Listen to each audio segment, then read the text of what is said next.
Hello there and welcome to another video, and this is going to be the preview for Liverpool versus Arsenal at the weekend. We have just come back off the international break. I'm sick of international breaks. Honest to God, I'm really glad that we don't have another international break now until I think March or something like that. A totally unnecessarily stupid amount of international breaks that we've had already at the start of the season, considering the fact that we've only played 11 games of this season in the Premier League and we've had 3 international breaks. Like, you're talking about an international breaks almost every 3.5 games. It's ridiculous. I'm sick of it, and I'm sure quite a few people are sick of it as well. Obviously, with my nation being England, didn't watch any of them because I've just absolutely no interest in them whatsoever. Nothing really happens about it. Apparently beating San Marino 10-0 now means that we're going to be competitive with the likes of France and Germany and Spain and Italy. That's all I've got to say about that anyway. So thank you ever so much for coming back to this video. If you have come back to this video and you've seen other videos in the past, thank you very much for coming back. And if you have only just joined this video for the very first time, you are always very welcome to any video that I make and any comment that you make as well, as long as it's not abusive anyway. So it's a massive game, obviously, because the last game that we played, I was actually away. I was in Cyprus for a family wedding, and yeah, we got beat by West Ham. So that was I away for that one? Or what? I think it was Brighton I was away for, and West Ham I was just not in a good place for, so I might as well have been away. Anyway, so literally, if Arsenal win this game, they can go above us and take our place in 4th position. They cannot go any higher than that due to their goal difference being a solid 0 at the moment, but that is not a slight on Arsenal, because we will talk about Liverpool in a little bit, but we have to talk about Arsenal and the fact that they are still being referred to as a banter club. Now, obviously, if you go on social media, whether it's Twitter or whatever it might be, people always label Arsenal the banter club. They are the banter club, banter FC, you know, and they slag off the fact that Arteta is their manager. At the moment, they've played 11 games, they've got 20 points.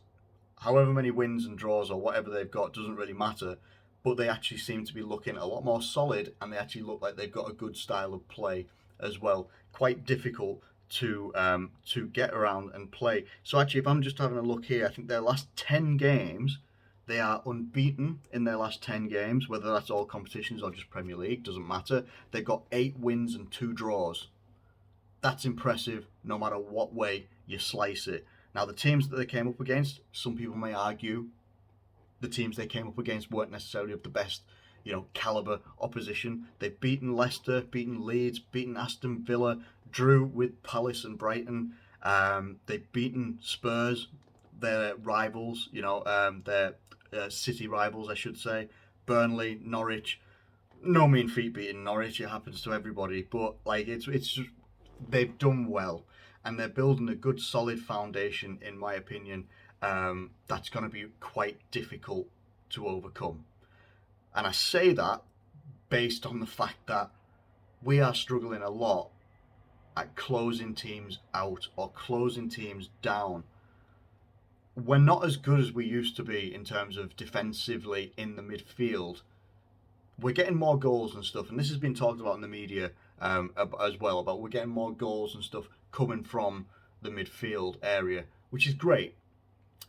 However, an effect of that seems to be a lack of defensive structure or defensive discipline in terms of the midfield coming back and helping out the defence as well.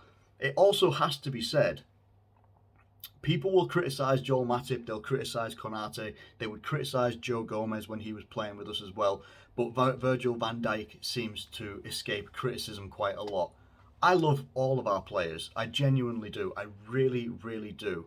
The only player that I ever really had some sort of agenda against, which people love that word as well, agenda, used to be Dejan Lovren as well, and it was well founded because whenever he seemed to play for us, it used to be just like conceding silly goals City. It was literally like having Martin Skrtel back in the team. It's one of them, just one of those. I love all of our players, I really, really do, and Van Dijk fits into that category as well. but he can't escape criticism as well when he's getting, when he is also as culpable as the likes of Alisson, as the likes of Matip, as the likes of Robertson and Trent as well.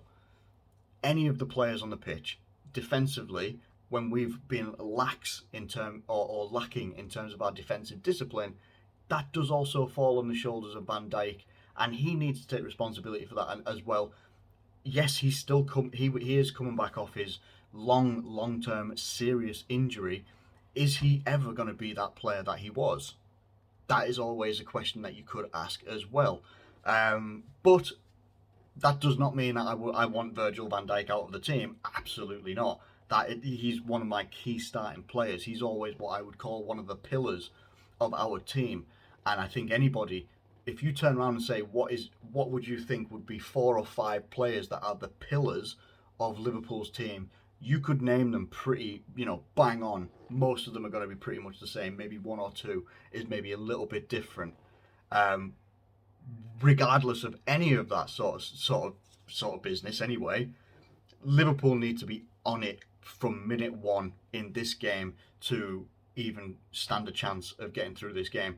And I know what people think about Arsenal. I've said it just before in the video that they call them a banter club, but they're putting results together, and they are actually looking defensively quite solid and difficult to break down as well. In fact, I want to go and have a look at their most recent game, which I think was the one against Watford, and just want to have a look at what their lineup was. They won 1-0. There was a sending off for Watford in that game as well. We have to talk about Aaron Ramsdale. Me personally, I thought Ramsdale was an absolutely stupid buy by Arsenal.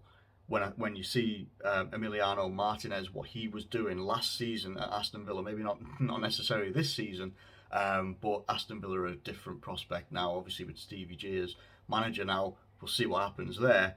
But Ramsdale, I thought 30 million or whatever they paid for him, and I thought that's a stupid amount of money for a keeper who shipped goals left, right and centre of Bournemouth, from what I remember, got relegated, and they were bringing him in as backup after selling Martinez for 20 million. Ramsdale comes in, Arteta makes that decision, drops Leno, puts Ramsdale in, and I've got to say, Ramsdale has been an absolutely brilliant goalkeeper for Arsenal. He really, really has. He's shut me up in that regard, and I like it. Unless they play for Man United or Everton, I love it when players are able to shut me up. Not that they would care about what my thought and opinion are on them as a player, but he has been absolutely brilliant for them. Clean sheets galore, good distribution, good commanding of his box, and that is something that is so key for any team, someone that is commanding, because if you've got a commanding goalkeeper, someone that gives you confidence, then that confidence is bred throughout the defence and also the spine of the team as well. We are prime examples of that when we managed to go from Simon Mignolet and Karius to bringing Alisson into the goalkeeping position. Obviously then having Virgil van Dijk and having Joe Gomez at the time, and obviously Joel Matip as well, now Konate as well. That confidence is bred very, very quickly, and they all start to trust each other, and it becomes a little bit of a good, I was going to call it a triumvirate, but obviously there's 5 players in our back line. Obviously if you include the fullbacks as well, that confidence is very, very key. And that seems to be what Arsenal have got right now. A lot of people, again, slagged off the Ben White signing. I can't remember if I did, but I did think that 50 million for Ben White was quite a steep jump. I also remember a couple of years ago that I think when he was playing on loan at Leeds, I was very interested in Liverpool bringing Ben White to Anfield. I was very interested in that because I felt that he'd played well with Leeds, done really well, and a very key part of them getting promoted as well. You could snap up that player, and that would have been, I think it would have been a good acquisition. Looks like it's been that way for Arsenal as well, and they also seem to be getting a good tune out of Gabriel Magalhaes as well. Then you look at the other players that they've got. Tomiyasu, I knew absolutely nothing about him at all until he went to Arsenal. He looks like a very solid player, and the person that they've been missing at that right back slot. Obviously they've been persistent with Bellerin for a long time as well. he looks like he's going to command that spot. As long as he stays injury free, he's going to be in that spot for a long time, and well deserved as well. And then at left back, obviously they've got Tierney as well, but they've got more options now when they've got this Nuno Tavares or Tavares. Portuguese names, I'm not entirely sure how you say them. I know some people say like Bruno Fernandes or it's Bruno Fernandes. I tend to say things how they're said, like how they look, but I think they call him Nuno Tavares. From what I've seen of him, it doesn't look too shabby at all. Not too shabby, Alonso, at all. So listen, I know I look like I'm waxing lyrical about Arsenal, but they deserve praise because they've stuck with the manager. They've stuck with the style of play that he wants to play, and now he's getting his players in line, well drilled, and they're picking up results as well. The fact that they're 2 points off us in 5th position, and we are in 4th position. Yes, we have a much better goal difference. We have a much better goal difference than most teams as well. But it's defensively for us is where we seem to be lacking at the moment. The thing that concerns me the most about Liverpool, when it doesn't matter who we're coming up against, the thing that concerns me the most is if the opposition get a run at us. And I haven't felt that for a few years. If like the opposition get a run at us, or we're going to get caught on the counter, especially when we've got Van Dijk in the team as well, because he's been such, he's been the best defender on the planet in like the last 2 to 3 years. Maybe take outside last season because he was injured for pretty much all of it. But if we get caught on a counter now, I'm a little bit on edge. Like when we used to have like Skirtland Carragher or Skirtland Daniel Agger and stuff like that. It's a bit like, oh, this isn't feeling great. I'm not really confident in that. Some of that comes from Alisson as well. Some of that comes from the defence and also the midfield. The places that we lose the ball as well. If we lose the ball high up the pitch, then we've got a good chance of winning it back. But when we lose it in like the lower depths of the midfield, I am concerned and I am instantly on red alert. It just is how it is. With Aubameyang looking like he's picking up a bit more form as well, Lacazette being influential, the younger players like Emile Smith-Rowe, again, another player who is coming to the forefront for Arsenal, Saka, who's already been there and is doing it very well for those guys as well. They're a very dangerous team if you let them play. Now, if we are able to command over Arsenal possession, great. We have a good overall average possession over pretty much most teams, apart from maybe Man City and the likes of Barcelona and stuff like that as well.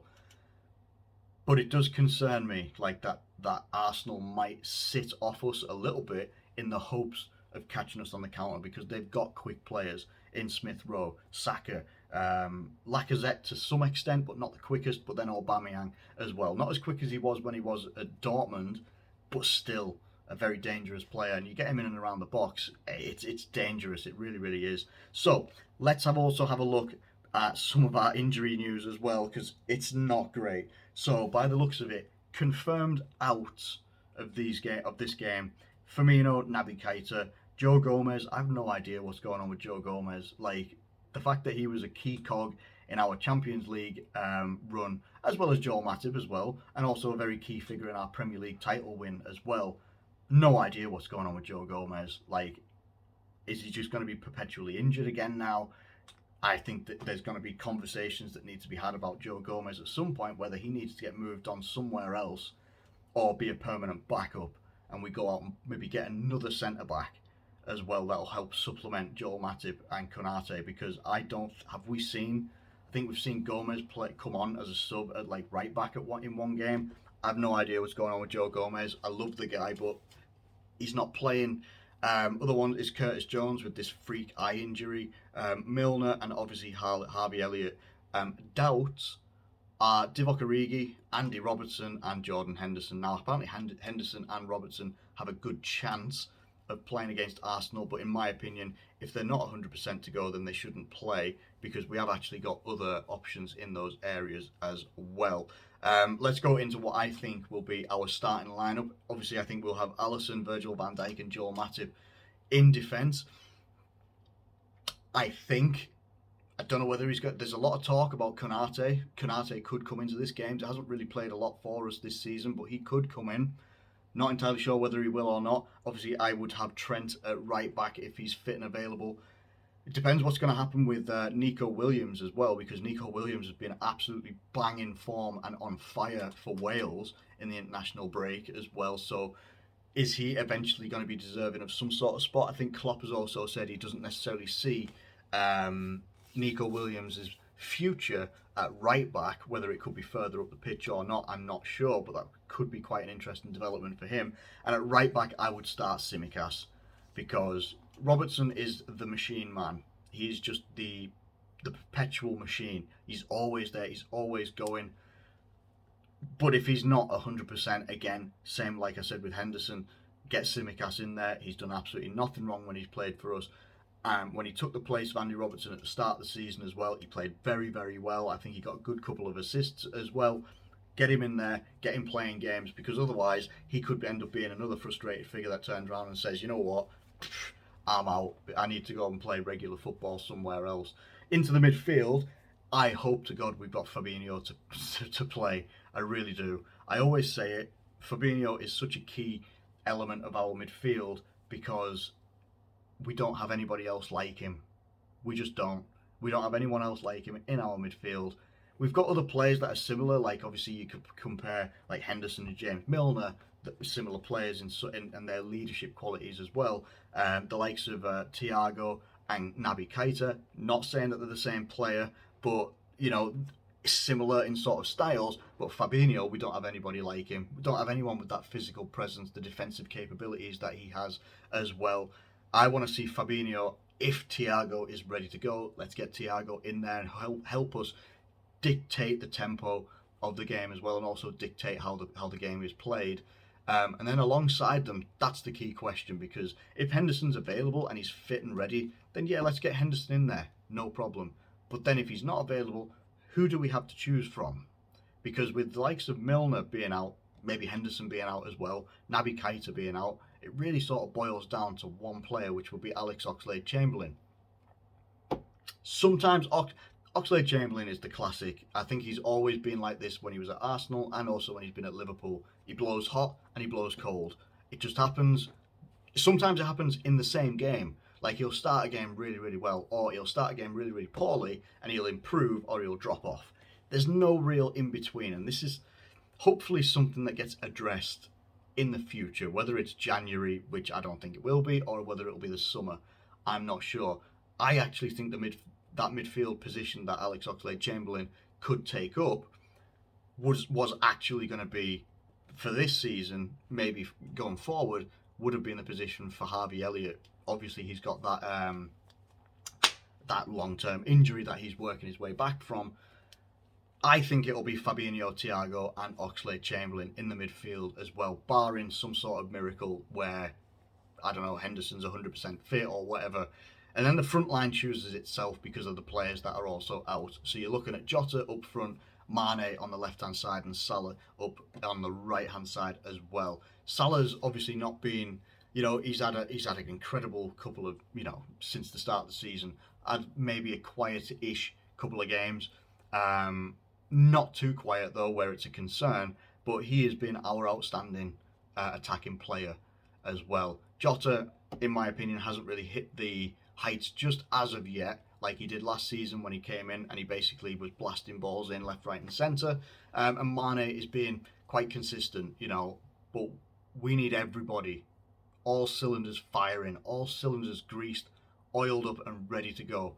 That sounds dodgy saying it like that, but I don't mean it in a dodgy way. Don't take it in the wrong way. But you know what I mean. This team needs to be on it from minute one against this Arsenal team, because they are a very well-drilled team. This isn't going to be the same Arsenal that we've come up against the last couple of times in the last couple of seasons, where we've won games. Like, I know we won 1-3-1, whether we won 1-3-0, I can't remember. It's not going to be that type of game. Think of this game more like the the Community Shield games and stuff like that, where they will be trying to look to capitalise on our mistakes, and if we make mistakes, they will capitalise on them. That's just how I see things at the moment. I think that we're not in a position where maybe a couple of seasons ago, like especially the season when we won the title and the Champions League as well, if we made mistakes, we would be able to make up for it later. The West Ham game bears heavy in my mind about mistakes being made, and it honestly reminds me, there was a time, I think it was what was it? Was it the season we won the title? I can't remember. But there was a time we got beat by Arsenal in the league, and it was behind closed doors because of COVID. So it must have been the season we won the title, and we got beat 2-0. And it was mistakes from Van Dijk and mistakes from Alisson as well in that game. And I think it was Lacazette was one of the goal scorers. Can't remember the other one. Might have been. I've literally forgot. Ainsley Maitland-Niles or something like that. I can't remember. Genuinely can't remember. But we got beat 2-0 in that game by Arsenal, and we dominated that game. And we just could not put it in the back of the net. I fear it being a game like that tomorrow. I really do fear it being a game like that tomorrow, and I hope I'm wrong. I hope we go out there and blow them away. I hope we replicate what we did against Manchester United against every single team, but that's not going to happen. It just isn't going to happen. So I don't know. I can't remember. Do we have Champions League this week as well coming up? So we got us on Saturday, and then is it Tuesday? Are we playing? Are we playing Tuesday? Because if we're playing Saturday, playing Tuesday, maybe not. Wednesday? Yeah, we played Porto on Wednesday, and obviously, like, Klopp is turning around saying he's not going to rotate the teams because of the old cash money that you get for winning a game in the Champions League. I was hoping he was going to fully rotate because we're top of the group and we can't be knocked off top of the group now. We could lose both of the next 2 games in the Champions League and still be top. It's a great position to be in, but it sounds like he's not going to rotate. So, yeah, we kind of need everybody to be fit and firing for this Arsenal game, and hopefully we can put it to bed quite early on. But if I'm going to tell you what my gut is telling me right now, I think it's going to be 2-2. I think it's going to be 2-2. I would obviously want us to win. 100% I want us to win. Every single time we play a game, I want us to win it. I'm telling you exactly how I feel and what I think is going to happen. And I think it's going to be 2-2 between us. Doesn't necessarily spell, it's not the end of a title race by that point of view or anything like that. But yeah, I just think it's going to be a much more difficult game than we're possibly anticipating. And yeah, I think it's going to be 2-2 overall. Let me know what you think in the comments below, though. Thank you ever so much for watching this video. If you have enjoyed it, please do feel free to like it and subscribe if you're new around here. I hope you guys are all doing really, really well and taking care of yourselves. And fingers crossed, we can have a good weekend ahead of us. But I'm erring on the side of caution, if anything. I'm trying to be a little bit realistic as well, and I do feel that we are going to get on the end of a 2-2 draw by the end of tomorrow, but fingers crossed that I'm wrong on that one. Anyway, I will check back in with you guys at some point over the weekend, but for now, I will catch you guys later. Do take care. I'll catch you later.